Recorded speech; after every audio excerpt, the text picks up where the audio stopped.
আগে বনিকে ধরতে দাও। এই তো নাও। Happy birthday happy birthday to you জন্না।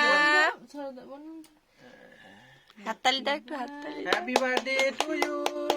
Happy birthday Puchku. আচ্ছা ছেড়ে দাও। একটু খেয়ে নাও, একটুখানি খেয়ে নাও, একটুখানি। নাম নাম নাম নাম। হাততালি দাও, হাততালি দাও। মাম্মা খেয়েছে না সেখানে। ভালো ভালো, কেকটা ভালো হয়েছে। এবার চলো চলো। না না আমি ভালো হয়েছে কেকটা। কাটি তো রেখে দেবো রেখে দেবো। Happy birthday. দেখো আমার মেয়ের ছোট্ট করে বার্থডে সেলিব্রেশন করেছিলাম।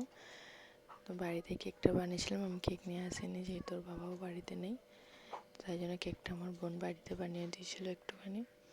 তো সেটা নিয়েও আনন্দ করছিল। তারপর রাত্রেবেলা একটু রান্না করেছিলাম, ভাত, আলু ভাজা, ফুলকপি ভাজা, গাজর ভাজা, মানে 5 রকম ভাজা করেছিলাম, চিকেন করেছিলাম আর একটু পায়েস করেছিলাম, ব্যাস এতটাই। কারণ ওরও ঘুম এসে যাচ্ছিলো, ওরও ভালো লাগছিলো না, কাঁদছিল, তো এতটাই করেছি। তো অল্প আয়োজন, কেমন হয়েছে অবশ্যই তোমরা কমেন্ট করে জানাবে।